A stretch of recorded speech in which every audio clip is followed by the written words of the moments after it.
Black women. You know, when I was in college a few years ago, I made friends with so many foreign exchange students. It was really nice to meet people from Beijing and Shanghai and Hong Kong and Tokyo and, you know, places like the UK. And, you know, I met people from all over the world, you know, Belgium and Russia. And I even took an earth science class with some really nice guys from the Ukraine. And one of the things that I would ask them is, you know, were you scared coming to America, leaving your homeland? I mean, were you afraid? I mean, you know, how did you prepare for that? And, you know, a lot of them just said, we just did it. We had to come to school here and you know, we just made a decision to, you know, study in America and we, you know, we just came here. And, you know, I got to tell you, Black women, I've always admired people that just pick up and leave, you know, and just start a whole new life. And, you know, those are some great times for me. I still keep in contact with a lot of them. I actually ran into a Black girlfriend of mine that she has been living in Sweden for the last couple of years, and she's back here in the United States just for a few months. And I ran into her at an old hangout hub, and she looks great. She looks great. She's done some modeling, mostly bridal modeling, and she's worked in Europe. And she, you know, she was actually a foreign exchange student when she went to Sweden. She stayed with a Swedish family, and she had a boyfriend there. You know, she studied there. I think it was for like a year. It was a study abroad program. And then she goes back and forth, and she's, you know, she has a home there. And she's involved with a really, you know, nice Swedish guy. And I'm Facebook friends with her too. And she still keeps her American citizenship. You know, she hasn't given that up. And, you know, we were talking about the government shutdown. And she said, you know, I'm so glad that I don't, you know, live here. You know, I mean, if it gets really bad, I'm just going to permanently move back to Sweden and just stay there. And I'm just thinking to myself, wow, you know, I got to tell you, Black women, you know, when I walk out of my front door, I always feel like I have hands around my neck, just choking me, choking the life out of me. And that's a sign that, you know, I need to get the fuck out of here. There's just so many changes that are happening in this country that I just don't like. I really don't. And, you know, the closer I get to the end of the year, the more I crave to get the fuck out of this country. America is not a place for Black women. It just isn't. It just isn't. It's not a place for Black women. It's not. It's not a place for us. This has never been a place for us. And, you know, I get up in the morning and I'm trying to do certain things to get me closer to my goal, to get the fuck out of here, because I think I said a few weeks ago that my goal is to be in Rome, Italy, New Year's Eve. Oh God. I wake up every day with that goal in my mind, because this is just, I mean, I was born and raised here, but this is not my home. I've never felt like I was accepted here. And I think there's a lot of Black women that feel the same way. And, you know, like my foreign exchange college friends, I'm just going to do it. Just get up and leave. I mean, I got my passport.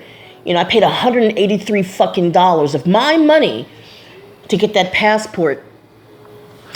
And, you know, that was the first step that I made. And, you know, the second step is to just, you know, finally finish closing the doors.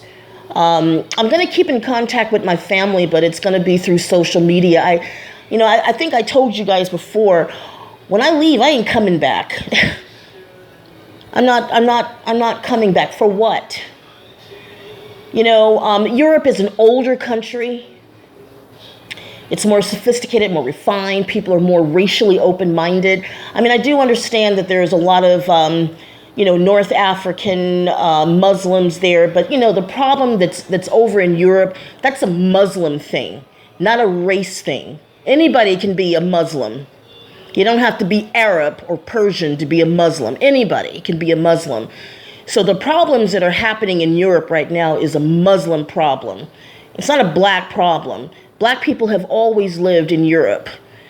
It's only been a problem when Muslims have come in there for the last, I think, 25, 30 years. So as an American and as a Roman Catholic Christian, I'm not worried about going to Europe because I'm not a North African and I'm not a Muslim. And one of the first things that I'm going to do when I get to Europe is that I'm going to make sure that everybody knows that I'm an American. Plus, once I start talking, people are going to hear my accent, so they'll know. And I'm going to wear a cross around my neck so people will know that I'm a Christian. You see, I don't plan on being lumped into the problems that's happening over there in Europe, especially in Italy and Spain. And I think the UK has a huge Muslim problem over there, too. So, I'm not really worried about that. The only thing is I just want to start a whole new life for myself. And I think a lot of black women that I talk to, I have very close friends, very smart, very successful friends. They work and, we talk and it's like they feel the frustration too. I got a friend of mine that's going through a divorce right now and she's only been married for 3 years. I'm not going to go into that, but it's like, I keep telling you guys that, black men have made it perfectly clear that they've moved on. And in this country, no matter what race you are, if you're a man, you've been, whitewashed to a large degree. I mean, there's a lot of that in this country. And you can't dispute that. You can't deny that. It's just I'm close to getting out of here, and I can't wait. It's bad when you can't breathe. I mean, it's bad. It's like, I don't feel comfortable here, and there's a lot of black women that share my feelings. And I hope some of you guys have taken my advice and you've gotten that passport. I'm going to tell you something right now. If the government shuts down February 15th, it might be hard for you to get a passport. So you better get it now. You better get it now. You better get your passport now. Get that shit now. I'm in California, so I paid $183. I guess the price varies depending on what state you're in. But yeah, get your passport. I'm going to put up some more links. I know that I haven't done it for the last, few days, a few weeks, actually. I've just, I'm one woman. There's only 24 hours in a day, and there's only so much I can do. So, and I haven't forgotten. I'm still going to, go ahead and get information on Australia. I'm just overwhelmed with a lot of work.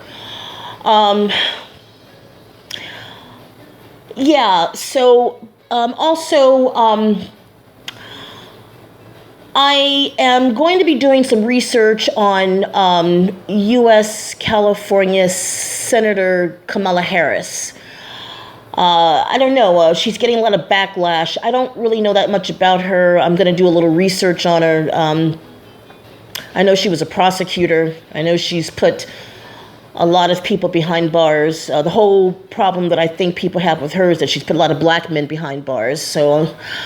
I don't know, apparently there's some story about her having a romantic affair with a married man. So I don't know. It's like, I do a lot of research on a whole bunch of different shit, and, I can't focus on everything all at once. So, I'm going to do some research on her, and then I'll give you some feedback about what I think about Kamala Harris. So... Okay, I'm out. Take care.